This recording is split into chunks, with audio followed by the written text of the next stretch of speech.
ایک حدیث کے الفاظ ہے، سید عالم صلی اللہ علیہ وآلہ وسلم ارشاد فرماتے ہیں ظالم پر بھی رحم کرو، ظالم پر بھی رحم کرو اور مظلوم پر بھی رحم کرو۔ عرض کی گئی آقا ظالم پر کیسے رحم کیا جائے،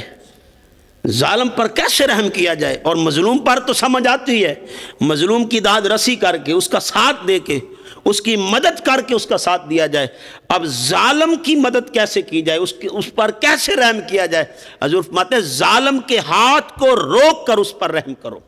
تو صاحب ذہن نشین کر لیں، آج میں اور آپ اپنے گریبان میں جھانکیں، آج پرکھیں دیکھیں، آج ایک طرف ظالم ہو ایک طرف مظلوم ہو، ہم کس کے ساتھ کھڑے ہوں گے؟ ہم کس کے طرف ہمارے اشارے ہوں گے؟ ہمارے اشارے تو ظالم کی طرف بڑھ جائیں گے، ہم تو ظالم سے ڈر کے اس کا ساتھ دیں گے، کہیں یہ ہماری طرف بھی دھیان نہ کر لے، یہ تو ظالم بندہ ہے، یہ تو چھوڑتا ہی نہیں، یہ تو بدلہ لیتا ہے۔ صاحب ہم تو ڈر جاتے ہیں، لیکن میرے اور آپ کے نبی محتشم صلی اللہ علیہ وآلہ وسلم ارشاد فرماتے ہیں ظالم کا ساتھ نہ دو، مظلوم کے ساتھ ہی بنو۔ دوستان گرامی قدر، یا مجھے اپنے جد امجد حضرت مولا علی شیر خدا کرم اللہ تعالیٰ وجہ الکریم کا ایک قول یاد آ گیا۔ آپ فرماتے ہیں کہ وہ مظلوم میرے لیے طاقتور ہے جس پر کسی نے ظلم کیا ہوا ہے، ظلم کیا ہوا ہے۔ میں اس کی تشریحات کر رہا ہوں، صاحب ذہن نشین کر لیں۔ جس نے جو کسی کے ظلم کا شکار ہوا ہے میرے سامنے، اس پر کسی نے ظلم کیا ہے، وہ میرے لیے طاقتور ہے۔ کیوں؟ اس کی وجہ کیا ہے کہ کل روز محشر جب وہ اللہ کے سامنے کھڑا ہوگا، اللہ کی بارگاہ میں کھڑا ہوگا، آوازیں دے گا کہ یا اللہ علی بھی دیکھتا رہا اور میرے اوپر ظلم ہوتا رہا، ظلم اور بربریت کا بازار گرم رہا اور علی دیکھتے رہے، علی نے کچھ نہ کیا، علی نے میرے ساتھ معاونت نہ کی، تعاون نہ کیا، مدد نہ کی۔ اے اللہ علی سے پوچھ تو صحیح، کیا اس ظالم سے ڈر گیا تھا؟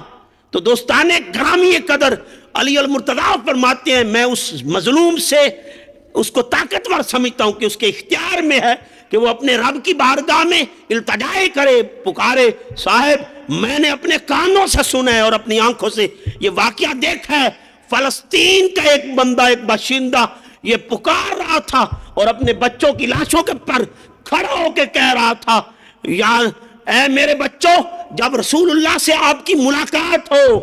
آپ قبروں میں داخل ہوں گے تو آپ کی آقا جانی سے ملاقات ہوگی، تو آپ ایک صدا لے کے جانا، ایک میری گزارش، ایک میری شکایت کرنا کہ آپ کی امت کے سامنے ہم پر ظلم ہو رہا تھا اور کسی نے آواز نہ اٹھائی، سارے اپنی اپنے گھروں میں مست رہے، اپنی اپنی خوشحالیوں میں مست رہے، اپنی اپنی رنگینیوں میں مست رہے، ہماری طرف کسی کا دھیان نہ آیا، تو صاحب ہمارا کیا بنے گا؟ یہ آوازیں جب اللہ کی بارگاہ میں اٹھ رہی تھی، میرے آقا کی بارگاہ میں وہ التجا کر رہا تھا، شکایت بھیج رہا تھا، اور بچوں یہ شکایت رسول اللہ کے پاس لے کے جانا، رسول اللہ کے پاس لے کے جانا اور رسول اللہ سے کہنا آقا جی آپ کی امت کے سامنے ہماری عزتیں برباد ہوتی رہی، ہم پر ظلم و بربریت کے بازار گرم ہو گئے، لوگوں نے ہمیں ہلاک کیا، ہمارے بچے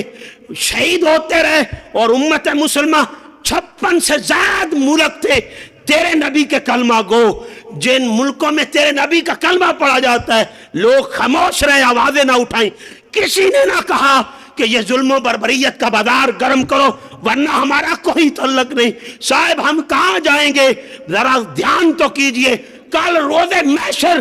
جب یہ عدالت لگے گی میرے اللہ کے سامنے ہم سب ہوں گے، میں اپنے مقتدر حلقوں سے درخواست کرتا ہوں اتنی آواز بلند کرو، آواز کے طغیانی کے یہ طوفان، یہ دہشت اور یہ وحشت کے طوفان جو بن رہے اسرائیل سے اٹھ رہے، ان میں انقلاب آ جائے اور ان ایوانوں میں ایک بکھراہٹ آ جائے کہ مسلمان متحد ہو گئے، اکٹھے ہو گئے اور اپنے اوپر ظلم کا جواب دینا بہتر جانتے ہیں۔ آؤ پورے مسلمانوں کو اکٹھا کیجئے، ایک یکجا ہو کے آواز بلند کیجئے، اپنی منمانیاں چھوڑ دیں، اپنی مرضیاں چھوڑ دیں، کہیں ایسا نہ ہو وہ وقت آنے والا ہے ہم نے اس دنیا میں کوئی رہنا نہیں، یہ دنیا چھوڑ جانی ہے اور یہ دنیا ہم کو چھوڑنے والی ہے، آج نہیں تو کل ہمارا اختتام ہونے والا ہے۔ شاید کتنی زندگی گزار گئے، باقی کتنی کسی کو خبر نہیں، لیکن آؤ مقتدر حلقوں سے میں